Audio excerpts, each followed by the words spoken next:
विमल पोलो जोबा केसरी, हर पल मनाओ केसरी त्योहार। जी आपसे शुरू कर रहा हूं विनोद जी, ये राहुल गांधी को और 25 सांसदों को गोली मारने की धमकी देना, वीडियो जारी करना, इसके पीछे आप क्या सोच देख रहे हैं? विनोद जी सुन पा रहे हैं क्या? सोच है? हाँ बोलिए।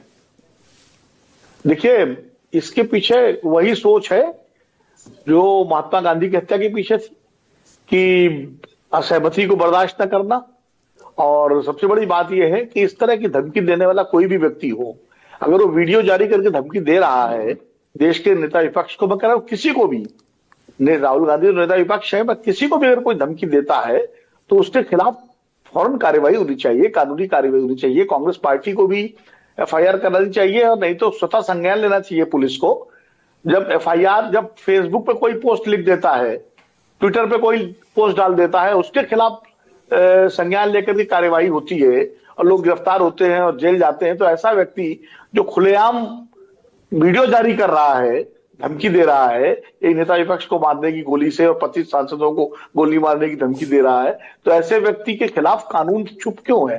मुझे लगता है कानून को कार्रवाई करनी चाहिए। और ये मांग केवल कांग्रेस की नहीं होनी चाहिए, ये मांग सारे राजनीतिक दलों की होनी चाहिए, सारे नागरिक संगठनों की होनी चाहिए। कोई भी व्यक्ति, भारतीय लोकतंत्र में असहमति और विरोध की ही जगह है, एक दूसरे का विरोध करना कोई जो है शत्रुता नहीं है। इस पर कोई किसी को गोली मार देगा, कोई किसी घर में पत्थर चला देगा, कोई भी, मतलब ये कहां से स्वीकार्य होगा? जिस दिन इसकी स्वीकार्यता हो जाएगी उस दिन तो लोकतंत्र बचेगा नहीं, फिर लोकतंत्र क्या रहेगा? जिसकी लाठी उसकी भैंस हो जाएगी। अच्छा विनोद जी, मुझे लगता है जो किरेन रिजिजू कह रहे हैं, विनोद जी, जो किरेन रिजिजू कह रहे हैं कि देश की सुरक्षा के लिए राहुल गांधी खतरा है, और ये जो करणी सेना का प्रवक्ता बोल रहा है, आपके हिसाब से ये एक ही दिशा में चीजें हैं, सोच वही है?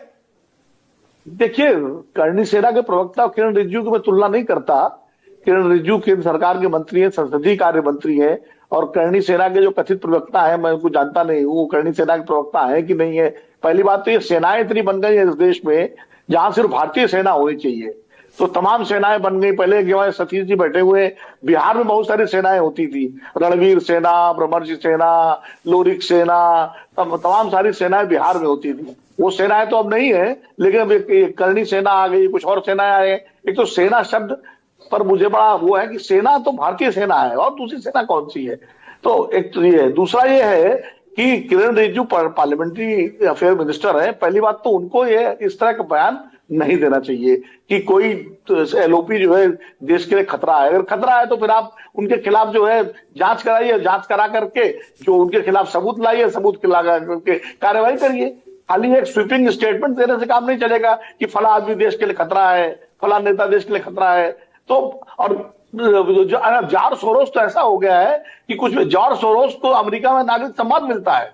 जॉर्ज सोरोस को लेकर के ऐसा वो हो गया है कि जॉर्ज सोरोस जैसे, मतलब मुझे समझ नहीं आता। आप राजनीतिक बहस करो, एक दूसरे के खिलाफ आप जो मुद्दे हैं उन पर आप बात करिए, संसद के अंदर बात करिए, संसद के बाहर बात करिए। किसी को, किसी भी नेता को जिसने इस देश के संविधान की शपथ ली है, वो देश के लिए खतरा नहीं है और न हो सकता है। ठीक है, मैं तो नहीं मानता किसी को देश के लिए खतरा। और रिज्जू साहब अगर मानते हैं तो उनको तुरंत सरकार में है, कोई ऐसा भी नहीं है कि सरकार से बाहर है, वो रिपोर्ट करें अपनी सरकार को, एजेंसियों को, जांच कराएं, और अगर राहुल गांधी के खिलाफ ऐसा सबूत मिलता है तो कार्रवाई करें। ठीक है, स्वीपिंग स्टेटमेंट देने से थोड़ी काम होगा। ओके विनोद जी, लेकिन आपको यह भी लगता है कि आजकल राजनीति में सारी की सारी सीमाएं लांघी जा रही हैं? जैसे स्पीकर के चेंबर में वो सारे के सारे सांसद घुस गए, वहां खूब एक दूसरे के ऊपर चिल्ला रहे हैं, चीख चिल्ली हो रही है। उसी तरह प्रधानमंत्री की कुर्सी पर वो विपक्षी सांसद चले गए, बड़े बड़े बैनर लेके, यहां स्पीकर के AI generated video Congress party डाल रही है। क्या ये सब भी सही है विनोद जी? देखिए, ऐसा पहली बात तो हर चीज को मिलाइए मत। स्पीकर के चैम्बर में सांसद गए, सांसदों को संयम बरतना चाहिए। सांसदों को जाना कोई गलत नहीं है स्पीकर के चैम्बर में। सांसद जाते रहे हैं, पहले भी जाते रहे हैं। हाँ, वहां वो क्या बोले हैं, अगर आपत्तिजनक बोले हैं तो निश्चित रूप से कार्रवाई होनी चाहिए, गलत है। और अगर जाग खाली रुपये बात करी तो कोई बात नहीं। रही बात प्रधानमंत्री की कुर्सी घेरने की, तो प्रधानमंत्री कुर्सी घेरना गलत है, मैं मानता हूं कि ऐसा कोई वातावरण दृश्य नहीं उत्पन्न करना चाहिए जिससे अप्रिय स्थिति हो। लेकिन मनमोहन सिंह की कुर्सी भी घेरी गई थी, अब वो दृष्टि जब तेलंगाना वाला वो मसला था वो वहीं खड़े रहे थे। तो मुझे नहीं लगता कोई सांसद देश के प्रधानमंत्री पर कोई हमला करने की हिमाकत करेगा या दुस्साहस करेगा, और अगर ऐसा करता है तो उसके खिलाफ पूरी व्यवस्थाएं हैं, सांसद मार्शल हैं, पूरी व्यवस्थाएं, उनको पकड़ करके आप तुरंत पुलिस के हवाले, सरकार के हवाले, कानून के हवाले किया जा सकता है। ठीक है। नंबर एक, एआई वाली जो बात आप कह रहे हैं, निश्चित रूप से किसी भी पार्टी को, किसी भी आईटी सेल को, चाहे वो कांग्रेस की हो, बीजेपी की हो या किसी और पार्टी को, ऐसा कोई वीडियो नहीं बनाना चाहिए, ऐसी कोई पोस्ट नहीं बनानी चाहिए जिससे किसी नेता की तस्वीर की छवि खराब हो या उसके खिलाफ अपमानजनक जो है टिप्पणी हो। नहीं विनोद जी, एक सेकंड विनोद जी, एक सेकंड। नेता तो अलग, यहां तो संवैधानिक पद की बात हो रही है, स्पीकर साहब की बात हो रही है। स्पीकर साहब तो है ही आदरणीय, वो तो सम्माननीय है। किसी भी नेता, मैं कह रहा हूं कि मान लीजिए जो अगर मानक गुप्ता अगर जो है उसकी संवैधानिक पद पे नहीं है तो उनकी छवि क्यों खराब की जाए? मैं तो कह रहा हूं नहीं देखिए विनोद जी, ये आजकल ये माना जाता है कि एक दूसरे, अगर राजनीतिक दल हैं, एक दूसरे के नेताओं के एआई जनरेटेड इमेज बनाना, उनके मीम्स बनाना, कैरिकेचर बनाना, ये सब तो एक्सेप्टेबल माना जाता है। चलिए मान लिया आजकल ये चलता है, लेकिन स्पीकर को तो उस पद से, इस झगड़े से, इस कीचड़ से दूर रखना चाहिए।